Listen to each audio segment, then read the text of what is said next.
March 1986. Salvador, Bahia. On what seemed to be an ordinary Thursday in Amaralina, a traditionally bohemian and residential neighborhood in the Bahian capital, the sun beat down with the typical ferocity of a northeastern summer. A brief tropical shower that morning had left the air heavy and humid. It was against this backdrop that Carlos Eduardo Ferreira, a 42-year-old history professor at the Federal University of Bahia, and his wife Mariana Souza Ferreira, a 38-year-old psychologist with a practice in the nearby Rio Vermelho district, were last seen. The couple lived in a two-story house on Rua das Hortensias, a relatively quiet residential street just 800 meters from the beach. Married for 15 years, they were known in the neighborhood as a private but friendly couple. They had no children, a conscious choice according to close friends that allowed them to devote themselves to their academic and professional careers. Carlos was pursuing his doctorate, preparing a thesis on social movements during Brazil's military regime, while Mariana specialized in childhood trauma, working primarily with social outreach projects. On that particular Thursday, the couple had attended a dinner party at the home of Paulo Menezes, a colleague from Carlos's department, to celebrate the approval of a research project. According to Paulo and the four other guests present, the evening unfolded normally. The couple left around 11:40 p.m., explaining that they had an early start the next day. Carlos had a class at 7:30 a.m., and Mariana was scheduled to give a lecture at a psychology conference at the Othon Palace Hotel. They seemed normal, Paulo later recounted in his initial statement to the police. Perhaps Carlos was a bit quieter than usual, but nothing alarming. Mariana was excited about her lecture. She even showed me some of the notes she had made during dinner. What no one could have imagined was that this would be the last anyone would see the couple alive.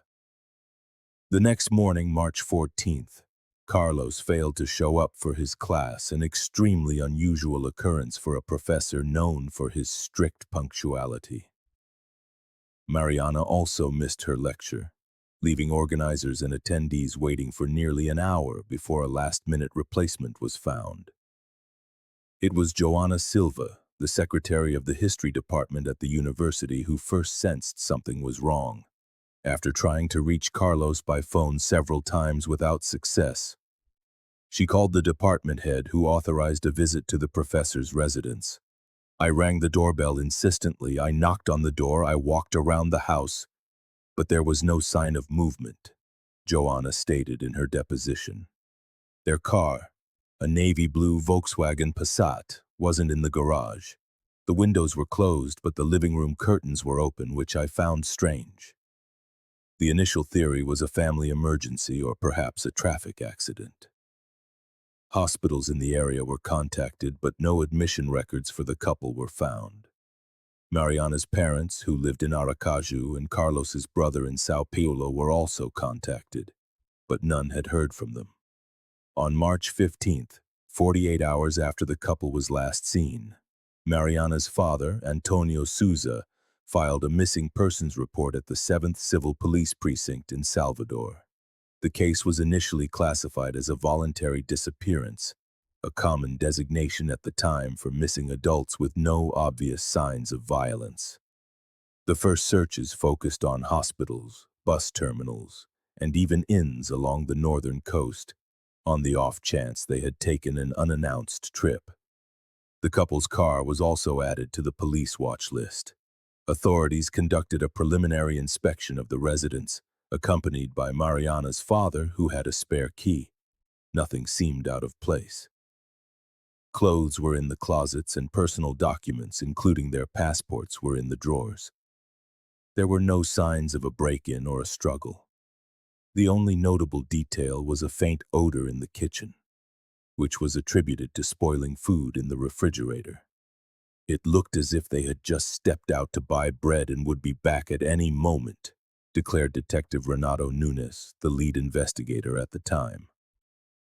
As the days turned into weeks, the family's anguish grew. How could a stable couple, with no known financial problems or declared enemies, simply vanish without a trace? This question would echo for 37 long years, spanning decades of uncertainty, pain, and a seemingly endless search. The first weeks after Carlos and Mariana disappeared were marked by an intense mobilization. University colleagues, Mariana's patients, and family members organized search parties across Salvador. Posters bearing the couple's photos were plastered in strategic locations, from the Farol de Barra lighthouse to the historic Pelourinho district, as volunteer teams scoured beaches, hospitals, and even remote communities. The Bahia Civil Police initially assigned only 2 investigators to the case, Inspector Claudio Mendonça and Detective Jorge Santana.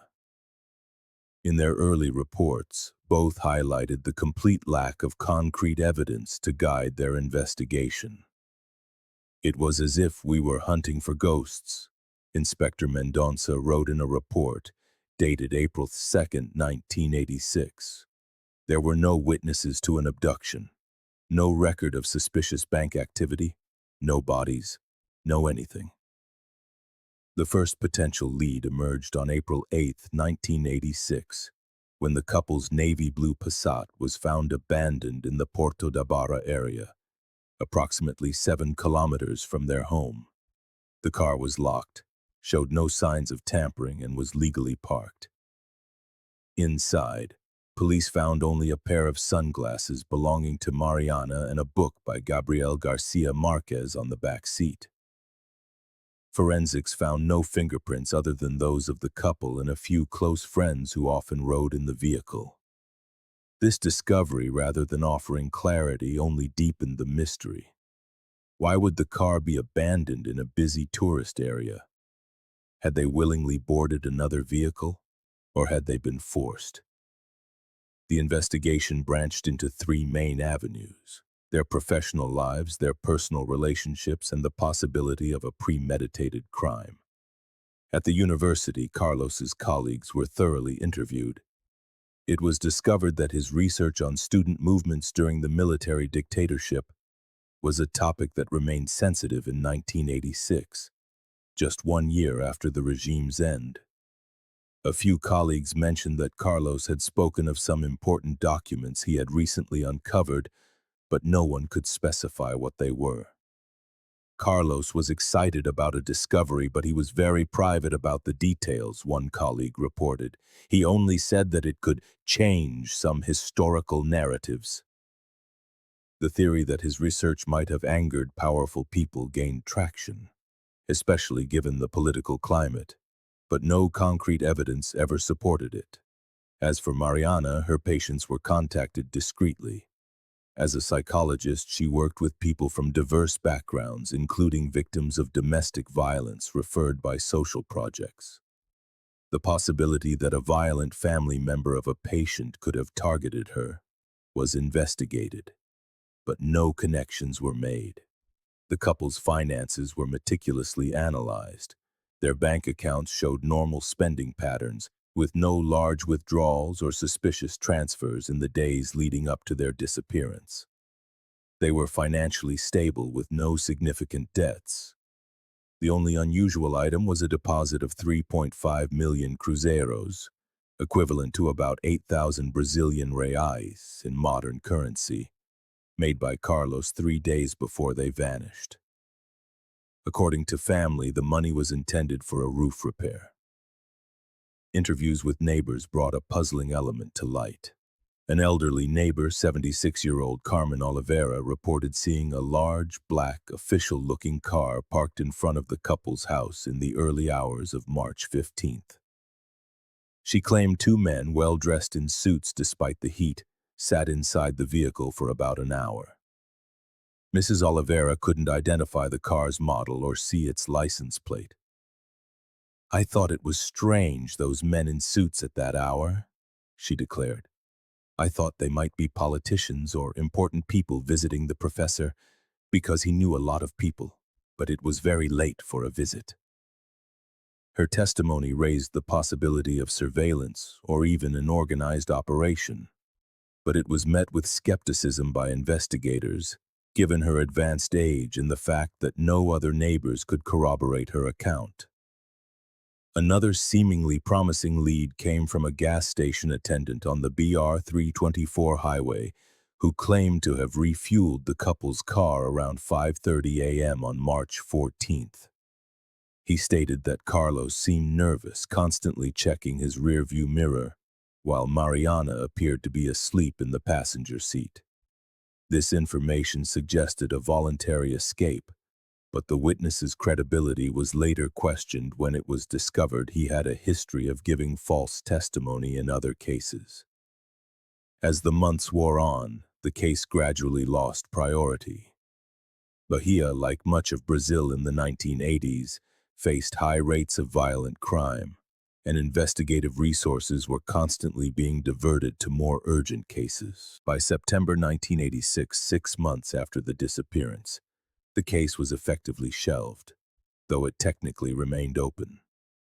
The couple's house was left in the care of Carlos's brother, Rodrigo Ferreira, who temporarily moved from Sao Paulo to Salvador to handle legal matters. A final twist in this initial period occurred in November 1986, when an anonymous tip suggested the couple had been seen in Buenos Aires, Argentina, living under new identities. Brazilian federal police, in cooperation with Argentinian authorities, investigated the claim but found no evidence to support it. With scarce leads, contradictory testimonies, and no bodies or conclusive evidence of a crime, the case of Carlos and Mariana entered an investigative limbo. For the authorities, it became just one of many unsolved files. For their families, however, it was a wound that would never close, an absence that never became normal. The mystery of the Ferreira couple, as it came to be known, slowly morphed into one of Salvador's urban legends. A story everyone vaguely knew, but no one could explain. Years settled over the mystery like layers of dust. The 1980s gave way to the 90s, which in turn yielded to the new millennium. Salvador was transformed, Brazil changed, and technology evolved, but the Ferreira case remained frozen in time, an unsolved equation awaiting new variables. In 1994, 8 years after the disappearance, a flicker of hope emerged when the popular TV show Linha Direita dedicated an episode to the case. The dramatized reenactment generated over 30 calls with information about possible sightings across the country. The Bahia Civil Police investigated every tip, but none proved to be concrete. The case resurfaced in 1997, when Marcos Antonio Lima, a former military police officer who had worked in intelligence during the dictatorship, published a memoir. In it, he briefly mentioned a university professor in Salvador who had stirred up a hornet's nest by investigating classified documents. Although he named no one, the reference was enough for Carlos's family to file a lawsuit demanding clarification. However, Lima died of a heart attack before he could be deposed, taking any further information he might have had to his grave. In 2001, after years of legal disputes, the couple's house was finally sold. The families had reached an agreement on the division of assets, a painful acceptance that, after 15 years, the chances of their return were virtually non-existent. The period between 2001 and 2015 was marked by an almost complete silence. Occasionally, on the anniversary of the disappearance, a local newspaper would publish a small article recalling the mystery. The house on Rua das Hortensias changed hands twice more during this time, always carrying the invisible weight of its history. In 2015, an independent documentary filmmaker named Lucas Ribeiro began a project on unsolved cases in Bahia. While researching newspaper archives, he stumbled upon the Ferreira case and was intrigued by the inconsistencies in the original investigation. Lucas tracked down and interviewed several people connected to the case, including the now-retired detective Renato Nunes and Inspector Claudio Mendonça, who had since become a businessman. "That case haunted me for years," Mendonça confessed in the interview. There was something deeply wrong there, but we could never quite put our finger on it. At the time, many doors were closed to us without explanation. After a while, I got the message and backed off. The documentary, Disappeared, the Ferreira case, was released at regional festivals in 2016. And while it received some critical attention, it produced no new investigative breakthroughs.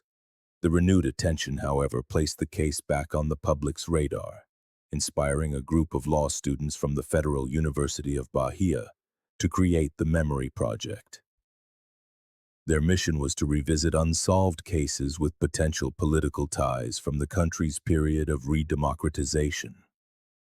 It was through this project that, in 2018, documents surfaced indicating that Carlos Eduardo Ferreira had requested access to specific military archives just weeks before he vanished. An internal memorandum, obtained through the Freedom of Information Act, listed Carlos's name among civilians seeking access to sensitive documentation. The memo did not detail the specific information he had requested, but it did bear a chilling, handwritten annotation. Assess implications. Standard procedure. This document was handed over to the Bahia State Truth Commission, which included the case in its final report, classifying it as a probable politically motivated forced disappearance that required a full investigation. The commission recommended that the federal police officially reopen the case. This they did in January of 2019, though with limited resources, but the true breakthrough would come from the most unexpected of places. In March 2023, exactly 37 years after the disappearance, the house on Rua das Hortensias changed hands once again. The new owners, a pair of architects named Juliana and Roberto Campos, planned a complete renovation of the property, starting with the kitchen. As workers began to remove the old ceramic tiles to lay down a new floor, they were met with something deeply unsettling. It was a terrible smell, even after all this time, recalled Antonio Gomez, the construction foreman. When we broke through the layer of concrete under the kitchen floor, we found a kind of makeshift box, like a small compartment, and there they were, or what was left of them. Beneath the kitchen floor, in a space measuring roughly 2 meters by 1.5 and 60 centimeters deep, lay 2 skeletons side by side. Alongside the remains were personal effects that allowed for their immediate identification. A Seiko watch, a wedding gift to Carlos, was still fastened to the wrist of one skeleton. The other was adorned with an emerald pendant necklace, one that Mariana had worn often. The news exploded across national media. The mystery that for decades had fueled conspiracy theories, from a planned escape to a kidnapping by foreign agents, was now revealed to be a brutal crime hidden literally beneath the feet of everyone who had lived in the house since. The discovery of the bodies triggered a police operation of unprecedented scale for the case. The house was immediately sealed off, and a multidisciplinary team was mobilized, including criminal experts, forensic anthropologists, odontologists, and investigators from both the civil and federal police. The Medical Legal Institute of Salvador received the remains, giving them the highest priority. "We are dealing with a crime that has remained hidden for nearly 4 decades," declared Chief Detective Helena Martins, assigned to lead the investigation. But no matter how much time passes, the truth always leaves a trace. The initial forensic examination confirmed what many had already suspected. Carlos and Mariana had been murdered. The analysis revealed blunt force fractures in both skulls, indicating violent blows from a heavy object. The positioning of the bodies suggested they had been carefully placed in the makeshift grave side by side. Mariana's hands were crossed over her chest while Carlos's rested by his sides. Dental records compared with X-rays found in the couple's old dentist files definitively confirmed their identities. DNA tests using samples from living relatives corroborated the findings. One of the most disturbing elements of the discovery was the level of planning it revealed. The grave beneath the kitchen floor was not as improvised as it first appeared. It was a carefully prepared structure, its side walls reinforced with brick and covered by a 15-centimeter layer of concrete before the ceramic tiles were laid. This was not a crime of passion or opportunity, explained criminal expert Ricardo Valente. Whoever did this planned it meticulously, likely preparing the site days or even weeks in advance. Considering the depth and structure, we estimate it would have taken at least 12 hours of uninterrupted work to build this compartment.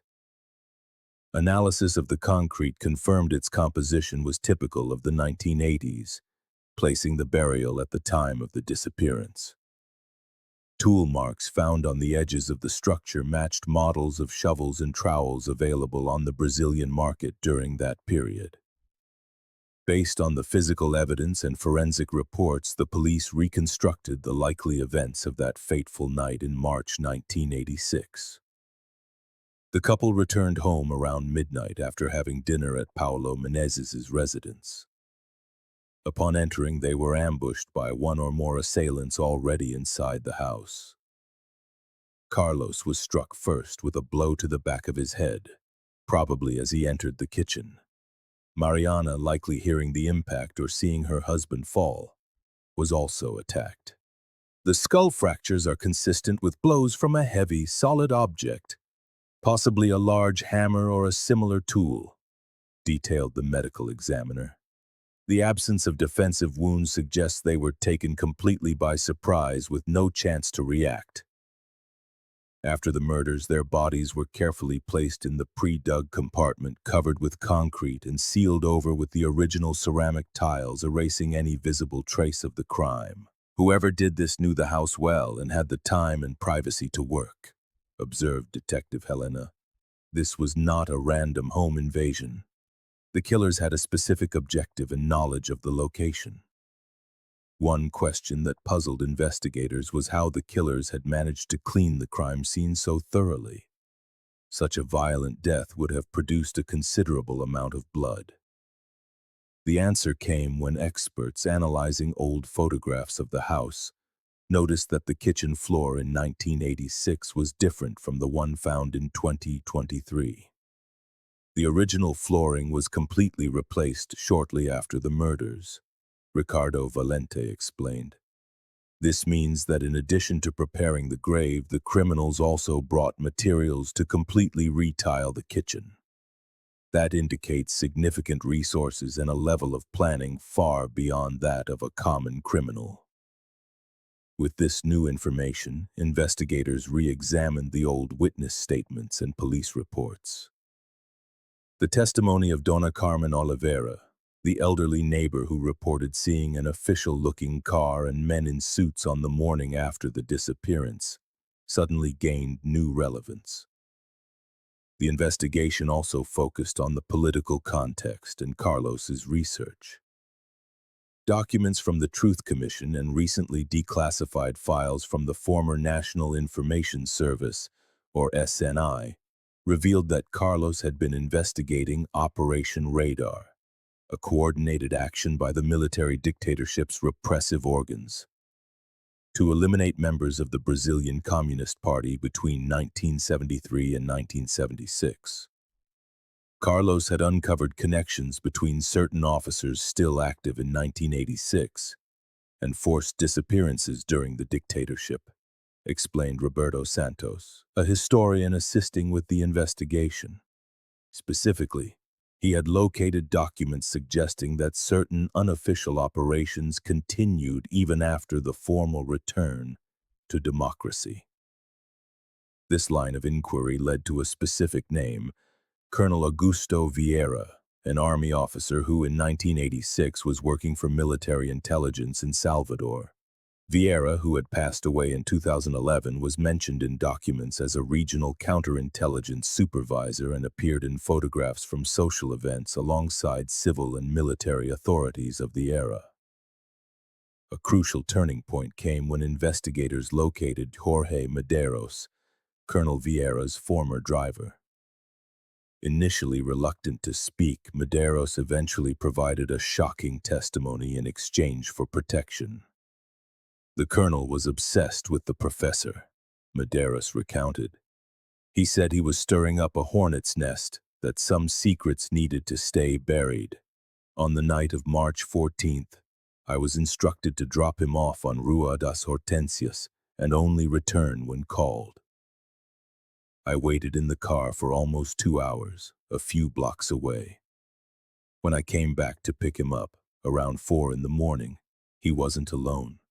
There was another man with him, someone I'd never seen before or since. They were carrying heavy bags of construction materials. The colonel's hands were dirty with what looked like cement. Medeiros also confirmed that days earlier he had driven Colonel Vieira to the same house during the day, when the couple was presumably out, and that the colonel had remained inside for several hours. He said he was installing surveillance equipment, Medeiros added, standard procedure for subversion suspects. Based on this evidence, the federal police issued a report concluding that Carlos Eduardo Ferreira and Mariana Souza Ferreira were victims of a political crime, executed by state agents acting unofficially, with the objective of silencing Carlos's academic research into the crimes of the military dictatorship. This case represents a continuation of political repression, even after the formal end of the military regime. The report concluded, it demonstrates how parallel power structures continue to operate during the democratic transition, eliminating threats to the official narrative and protecting those who could be implicated in state crimes. In June 2023, the Federal Public Prosecutor's Office filed charges against 2 surviving former agents identified as accomplices.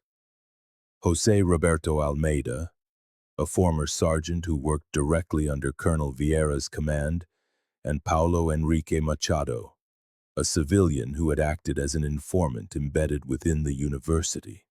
Both were arrested and are awaiting trial.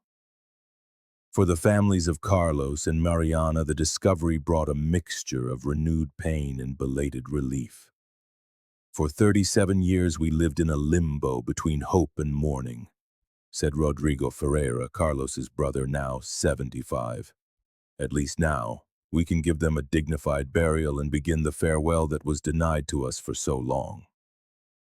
On July 15, 2023, after the remains were released by the medical examiner, Carlos and Mariana were finally laid to rest in Salvador's Campo Santo cemetery.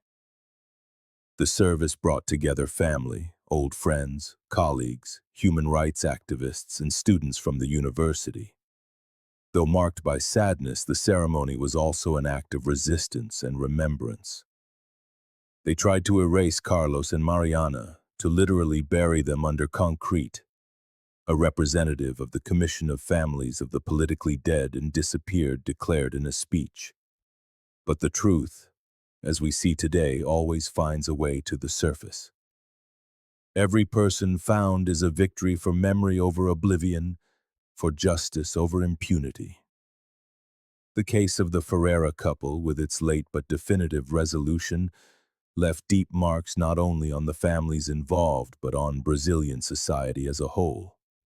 Its impact rippled through various spheres, provoking reflections on justice, historical memory, and the lingering shadows of the military dictatorship in democratic Brazil.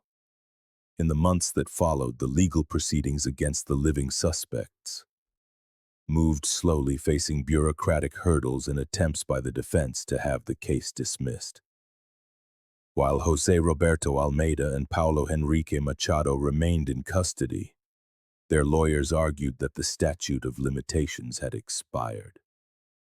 The Federal Public Prosecutor's Office, however, maintained that crimes against humanity, such as political assassinations perpetrated by state agents, are not subject to a statute of limitations under international law, a position backed by previous rulings from the Inter-American Court of Human Rights concerning Brazilian cases.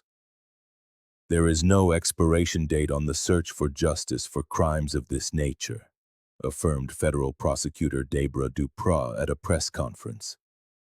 Impunity cannot be normalized, especially when we speak of agents who, under the cloak of the state, executed citizens to silence historical truth. In October 2023, the Superior Court of Justice recognized the imprescriptibility of the case, allowing the trial to proceed. The decision was hailed as a major precedent for other similar cold cases. At the Federal University of Bahia, the resolution's impact was deeply felt. The History Institute created the Carlos Eduardo Ferreira Chair for Studies on Memory and Justice, dedicated to research on the dictatorial period and its consequences.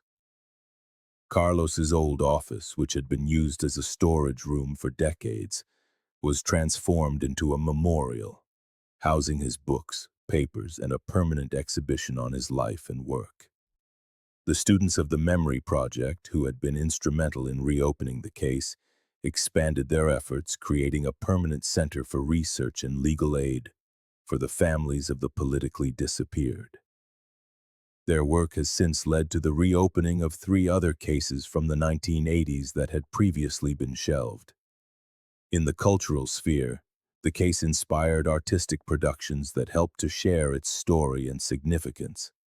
The documentary Under the Floor, directed by Lucia Murat, won Best Documentary at the 2024 Brasilia Film Festival, while the play Mariana and Carlos, written by Deborah Falabella, toured the country to sold-out audiences. A miniseries produced by a major streaming service and starring renowned Brazilian actors is scheduled for release in 2026. Beyond cultural productions, the case had a concrete impact on public policy. In January 2024, the National Congress approved the creation of a permanent commission on forced disappearances, an agency linked to the Ministry of Justice with the power to investigate past cases and prevent future ones. In the press and among activists, the bill became unofficially known as the Ferreira Law. The house on Rua das Hortensias, the epicenter of this tragic story, was acquired by the state government in December 2023 and transformed into the Salvador Center for Memory and Human Rights. The site that for decades had concealed a heinous crime now hosts exhibitions on the resistance to the dictatorship, academic research on transitional justice, and a psychological support service for families of the disappeared. Inspired by Mariana's own work. In the kitchen where their bodies were discovered, a glass panel set into the floor now reveals the empty space where their remains lay hidden for 37 years. Beside it, an inscription serves as a solemn vow, lest we forget, lest it happen again. The case's impact rippled through investigative procedures as well. The federal police established a specific protocol for disappearances with suspected political motives, integrating new forensic technologies and methods of documentary analysis. Known as the Ferreira Protocol, it has already been applied to dozens of cold cases, leading to the resolution of 5 disappearances by August of 2025. For the families of Carlos and Mariana, the resolution, however late, finally brought the chance to properly grieve. For nearly 4 decades, we lived in an emotional limbo, recounted Clara Souza, Mariana's sister, now 72. Every Christmas, every birthday, every special occasion was shadowed by the same question. Should we celebrate as if they were alive somewhere, or mourn as if they were gone? Now at least we can visit them at the cemetery. We can bring them flowers and speak to them in our own way. Mariana's father, Antonio Souza, passed away in 2012, never knowing his daughter's fate. But Carlos's mother, Lucia Ferreira, at 93 years old, was finally able to say goodbye in 2023. "My mother waited for this moment for nearly half her life," commented her other son, Rodrigo Ferreira. As we stood in the cemetery, she turned to me and said, "Now I can rest in peace." The couple's remains were laid to rest side by side, mirroring the way they were found. On their shared headstone, a simple inscription reads, Carlos and Mariana Ferreira. They loved the truth until the end. The trial of José Roberto Almeida and Paulo Enrique Machado is scheduled to begin in September of 2025. Regardless of the verdict, the case has already established itself as a landmark in the history of Brazilian transitional justice. It stands as a testament that even after decades, the truth can surface, and justice, however delayed, can still be pursued. The mystery that for 37 years fueled speculation, conspiracy theories, and urban legends has finally reached its conclusion. It was not a romantic escape to start a new life, as some had guessed. It was not a voluntary disappearance over debts or personal troubles. It was not even a crime of passion or greed. It was instead the darkest face of Brazil's recent history. The persistence of authoritarian structures operating in the shadows of a young democracy, eliminating those who dared to challenge the pact of silence surrounding the crimes of the past. The story of Carlos and Mariana Ferreira, now fully known, serves as a reminder that building a democracy is a continuous and fragile process, one that demands constant vigilance. Their lives were cut short because they believed in the power of historical truth and in the importance of confronting the past to build a more just future. The legacy they leave behind transcends their own lives, becoming a symbol of peaceful resistance and the tireless search for truth and justice, values for which unknowingly they ultimately sacrificed everything. If you've watched this far, it's because you care about these stories that mark families forever. Please leave a comment saying, I watched until the end, so I know who truly values the search for truth. Don't forget to leave a like and share this video with others who also believe in the importance of memory and justice. And subscribe to the channel to follow more cases like this one, where the truth, no matter how painful, finally comes to light.